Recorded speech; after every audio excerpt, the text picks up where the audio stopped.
Hey guys, Patrick Riddle with MustKnowInvesting.com, your source for creative real estate investing, tips, tools, and techniques. Have a killer tutorial for you today. It's the magic ingredient to get to yes with your buyers, sellers, and your private money lenders. How many of you have, let's say you've been sitting down with a seller and you've made an offer, you're negotiating, and you could have sworn that they were going to sign. You know, your seller was on the fence, but he did not come down off the fence onto your team and sign that contract. Why?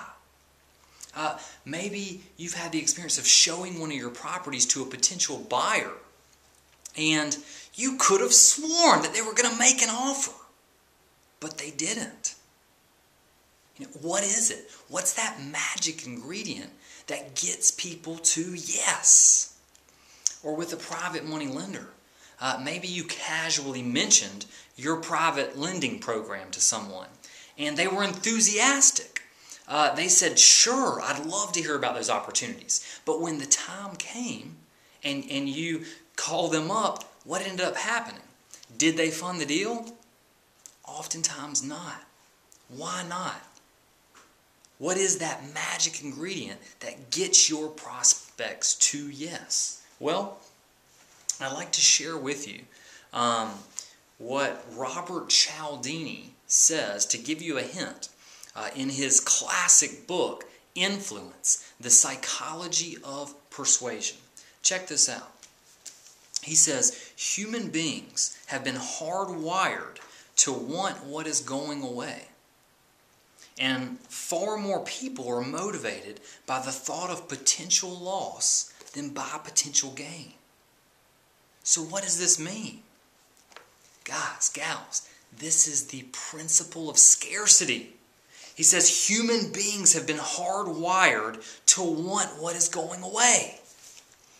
So how can we use this information in our REI businesses? Here's how. I'm going to give you an example in each case when you're dealing with sellers, buyers, and potential private money lenders. So here is using the principle of scarcity. This is scarcity in action. And I want you to keep in mind that you can employ this principle two primary ways. You can employ it through limiting time, and you can employ it through limiting the number. So, for instance, with a seller, of course, with any offer that you make to a seller, in the contract there is going to be a certain time that your offer expires. So make sure to really key in when you're negotiating with the seller that once that time frame expires, the offer's no good and no longer on the table. So make it scarce, take it away. Also with a seller, you could say, Mr. Seller, just want you to know that the company that I work with, we're only going to be buying, looks like 1 to 2 more properties this month.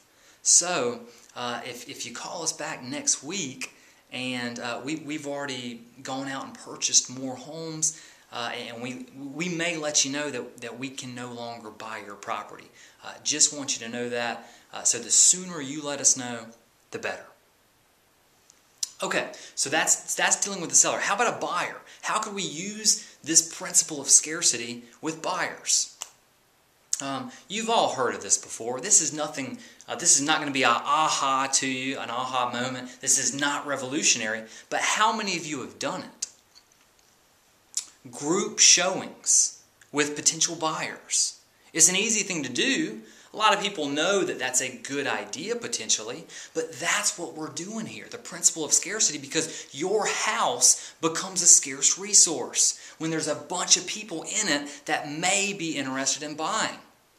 So do it. Use it next time. Give it a try. Put your marketing plan together. Put it in motion. And then as the leads come in for a week or two, however long you want to wait, set up a time, one time where you're going to get everyone there and use the principle of scarcity. What about with private money lenders? Let me give you two examples, one using limiting time and one limiting number. You could say, when you're following up with your prospects and you're passing deals by them, you could say, well, Mr. Private Money Prospect, I want you to know that this great investment opportunity here, we're going to have someone on this deal to fund it. We're going to have an investor lined up to fund this by next Wednesday. So, if you're interested, you will need to let us know soon. Here's another example of how you can limit it with number.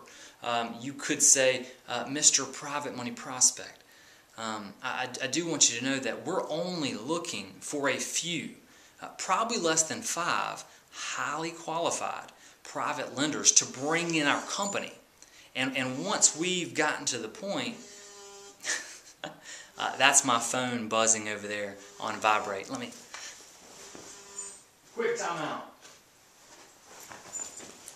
That was just a little 20-second timeout there. All right, back in the mode. With your private money lending prospects, you could also limit the number. So you could say, Mr. Private Money Prospect, I want you to know that we're only looking to bring in a few, probably less than 5 highly qualified private lenders in our company.